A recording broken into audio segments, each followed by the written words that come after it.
How y'all doing? Paul Ryan, your host of the Across the Cowboys podcast, here with another day on the Content Challenge. Guys, here we are, man. It's day two of NFL free agency. Other teams are getting better, and the Cowboys, they're not doing anything.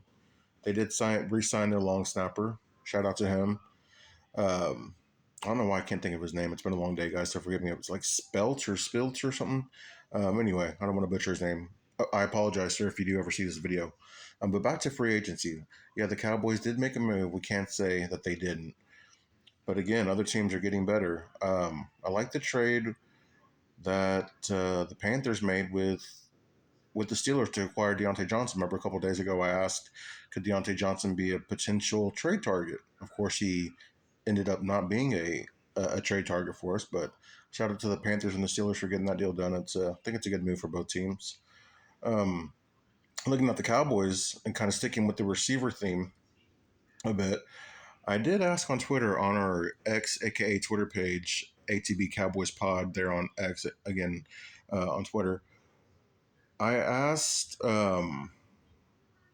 Cowboys Nation, how would you feel about the Cowboys making these moves at the end of free agency? And it was re-signing Tyron Smith, signing wide receiver Tyler Boyd, signing defensive tackle DJ Reader, and bringing back Brandon Cooks and Stephon Gilmore. So let me guys know how would you feel about making those moves?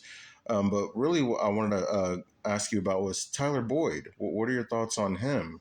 He's had since the Bengals drafted T. Higgins and Jamar Chase, he hasn't really done much. He's a solid wide receiver three, but he showed the potential to be a wide receiver one. I believe it was back in 2018, the year before T. Higgins got drafted.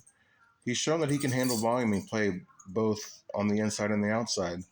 He's still available. I don't know what his market price is, but I wouldn't be mad about adding Tyler Boyd. He's played in some big playoff games.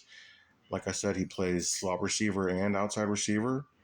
I think he'd be a good third down guy, reliable guy, has some yak ability.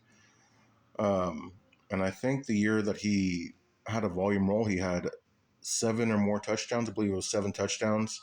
But I think he'd be a good guy to have, man. A veteran, playoff experience. I think he'd come at a decent price too.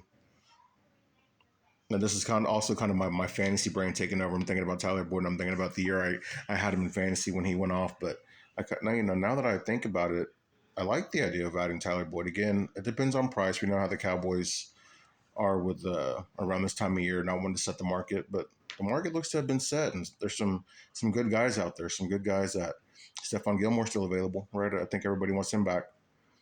But yeah, there's some good players still in the market. Some guys that I wouldn't be surprised if the Cowboys went after and got him at bargains. Tyron Smith's still out there too. I know everybody wants to bring him back.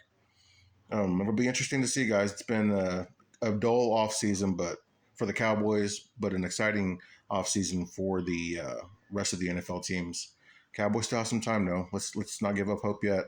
I hope you guys hit that subscribe button. Make sure to follow CD Piglet for his Cowboys analysis and prospect profiles on Twitter at CD Piglet. Make sure to fire the best host, substitute host, and the conductor of the Jake Ferguson hype train, Mr. Brendan Smith. Follow him on X, aka Twitter, at Brendan_Smith26. And, if you have time, guys, follow your guy, Paul Ryan, the attempted best host in the world. Hey, I hope you guys have a good night.